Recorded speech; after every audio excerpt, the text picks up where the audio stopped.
Hey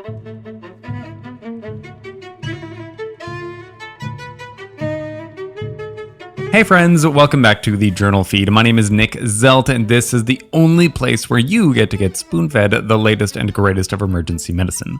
Now, this is the audio version of the past week summaries, which this week were brought to you by our authors Jason Lesnick, Ketan Patel, Joshua Belfer, and Clay Smith. Okay, let's get straight into the first article, which was titled Association Between Operator Experience and Procedural Outcomes of Tracheal Intubation in the Emergency Department and ICU, out of the Annals of Emergency Medicine.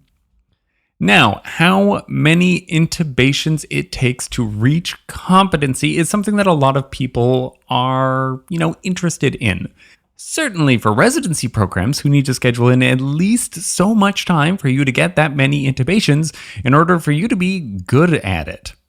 The ACGME requires 35 intubations during residency as kind of the bare minimum to reach competency. These authors wanted to determine how much experience is necessary for you to reach competency. Of course, it's been studied before, but we always like to see new research.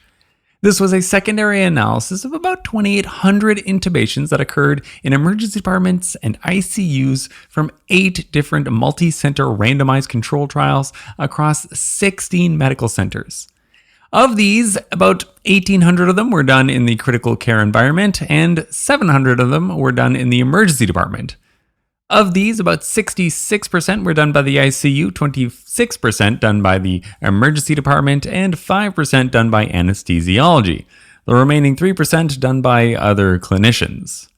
Now here's what they were able to do. They were able to look at, after the intubation, whether or not they had first pass success, and they asked everybody that had done these intubations, how many intubations have you done prior to this? Now, this is self-reported, and honestly, I have no idea how many I've done. Do you have any idea how many you've done? I definitely stopped counting past 10, I guess. So I'm not sure how reliable these numbers actually are. But they did find that there was a correlation between greater prior intubation experience and first attempt success. Comparing physicians who reported 190 previous intubations compared to those who had just only done 15. That gave an odds ratio for first attempt success of 1.75.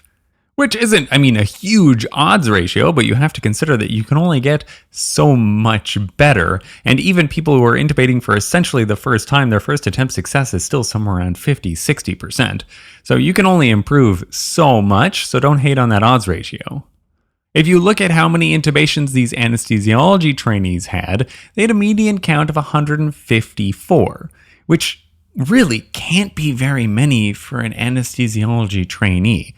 If you're going to the OR, a decently busy OR day, you're going to do 3-4 a day every day. That's just over the next couple of weeks. You're almost going to reach that number all by itself just in the first few months of residency. So these must be fairly junior anesthesiologists. But then again, how on earth do you know that you've done that many?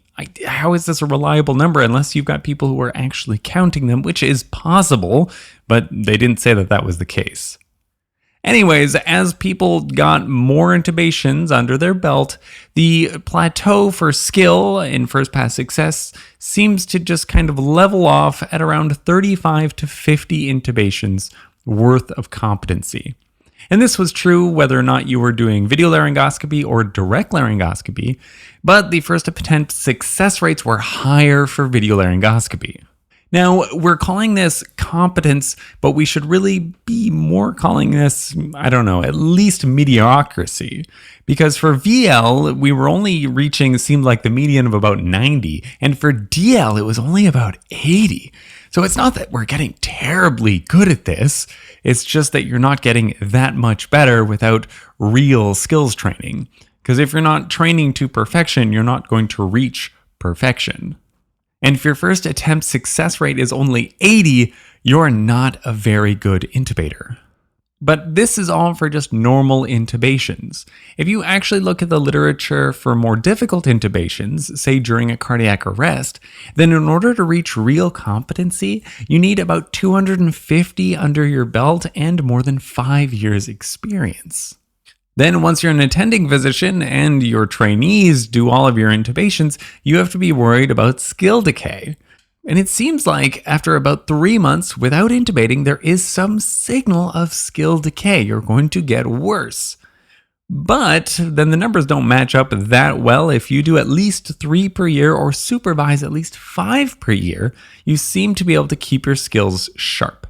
So I don't think that this is really going to change your practice, but it is interesting in a way, because before you let a trainee that you don't know intubate, it's not that uncommon to ask them, hey, how many intubations have you done? And that's similar to how they were studied in this trial. So if they say anywhere from 35 to 50, you should be expecting them to have a first pass success rate of anywhere between 80 and 90%. If they say any less than that, then just keep in mind that they might need more help from you.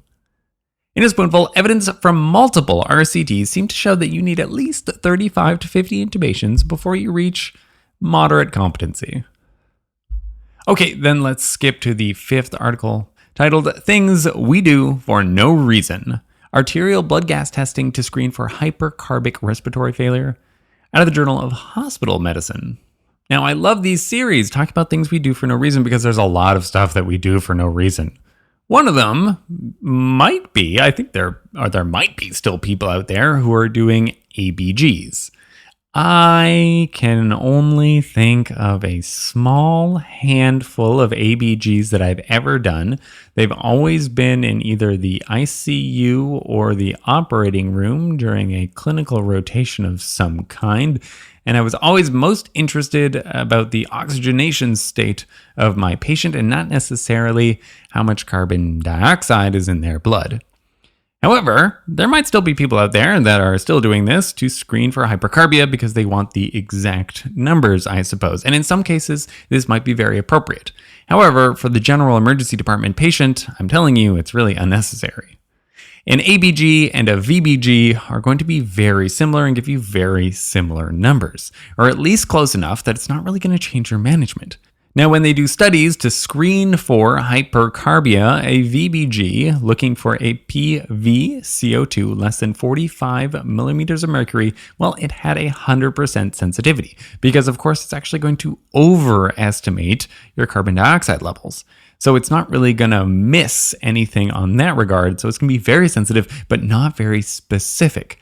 However, I don't really care that much, to that degree of specificity. When they weighted together all the trials, the mean difference was 6.2 millimeters of mercury, where your VBG is higher than your ABG. And I mean, 6, that's not a huge deal. Like if you've got 50 or 55, I don't really care. That's not going to change my clinical management all that much. I just need to know, is it pretty high or is it not?